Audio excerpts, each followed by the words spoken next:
بسم اللہ الرحمن الرحیم۔ سورہ حامیم اور سجدہ کا ترجمہ پیش کر رہے ہیں 1 سے 24 تک کا۔ شروع اللہ کا نام لے کر جو بڑا مہربان نہایت رحم والا ہے۔ حامیم، یہ خدا رحمان اور رحیم کی طرف سے نازل کردہ چیز ہے، ایک ایسی کتاب جس کی آیات خوب کھول کر بیان کی گئی ہے۔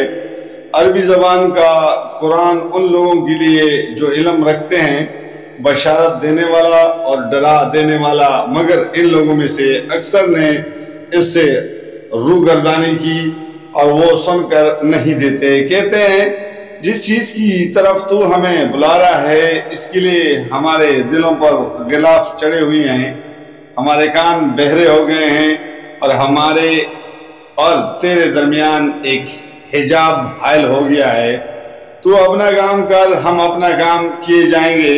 اے نبی صلی اللہ علیہ وسلم، ان سے کہو میں تو ایک بشر ہوں تم جیسا، مجھے وحی کے ذریعے سے بتایا جاتا ہے کہ تمہارا خدا تو بس ایک ہی خدا ہے، لہذا تم سیدھے اسی کا رخ اختیار کرو اور اسی سے معافی چاہو۔ تباہی ہے ان مشرکوں کے لیے جو زکوٰۃ نہیں دیتے اور آخرت کے منکر ہیں۔ رہے وہ لوگ جنہوں نے مان لیا اور نیک اعمال کیے، ان کے لیے یقیناً ایسا اجر ہے جس کا سلسلہ کبھی ٹوٹنے والا نہیں ہے۔ اے نبی صلی اللہ علیہ وسلم، ان سے کہو کیا تم اس خدا سے کفر کرتے ہو اور دوسروں کو اس کا ہمسر ٹھہراتے ہو جس نے زمین کو 2 دنوں میں بنا دیا؟ وہی تو سارے جہان والوں کا رب ہے۔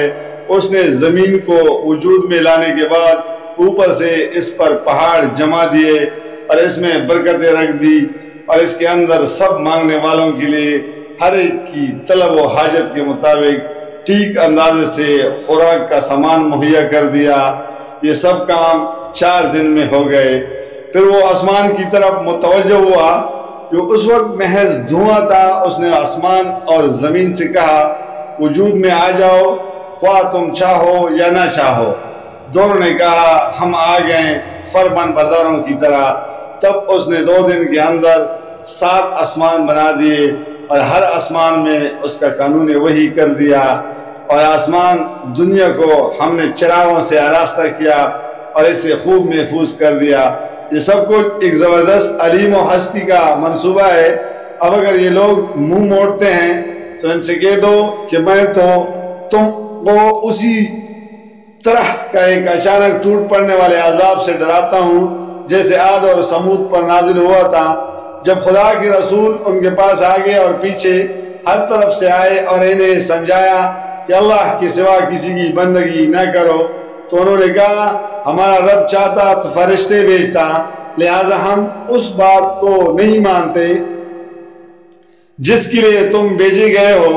عاد کا حال یہ تھا کہ اس زمین میں کسی حق کے بغیر بڑے بن رہے بیٹھے اور کہنے لگے کون ہے ہم سے زیادہ زوراور؟ ان کو یہ نہ سوجا کہ جس خدا نے ان کو پیدا کیا ہے وہ ان سے زیادہ زوراور ہے۔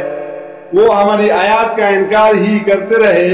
آخرکار ہم نے چند منحوس دنوں میں سخت طوفانی ہواؤں ان پر بھیج دی تاکہ انہیں دنیا ہی کی زندگی میں ذلت اور رسوائی کے عذاب کا مزہ چکھا دیں، اور آخرت کا عذاب تو اس سے بھی زیادہ رسوا کن ہے۔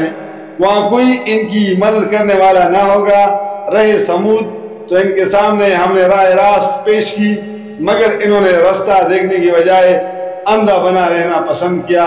آخر ان کے کرتوتوں کی بدولت ذلت کا عذاب ان پر ٹوٹ پڑا، اور ہم نے ان لوگوں کو بچا لیا جو ایمان لائے تھے اور گمراہی اور بد عملی سے پرہیز کرتے تھے۔ اور ذرا اس وقت کا خیال کرو جب اللہ کے دشمن دوزخ کی طرف جانے کے لیے گھیر لائے جائیں گے، ان کے اگلوں کو پچھلوں کے آنے تک روک رکھا جائے گا۔ پھر جب سب وہاں پہنچ جائیں گے تو ان کے کان اور ان کی آنکھیں اور ان کے جسم کی کالیں ان پر گواہی دیں گے کہ وہ دنیا میں کیا کچھ کرتے رہے ہیں۔ وہ اپنے جسم کی کالوں سے کہیں گے تم نے ہمارے خلاف کیوں گواہی دی؟ وہ جواب دیں گے ہمیں اس خدا نے گویائی دی ہے جس نے ہر چیز کو گویا کر دیا ہے، اسی نے تم کو پہلی مرتبہ پیدا کیا تھا اور اب اسی کی طرف تم واپس لائے جا رہے ہو۔ تم دنیا میں جرائم کرتے وقت جب چھپتے تھے تو تمہیں یہ خیال نہ تھا کہ کبھی تمہارے اپنے کان اور تمہاری آنکھیں اور تمہاری جسم کی کالیں تم پر گواہی دیں گے، بلکہ تم نے تو یہ سمجھا تھا کہ تمہارے بہت سے اعمال کی اللہ کو خبر نہیں ہے۔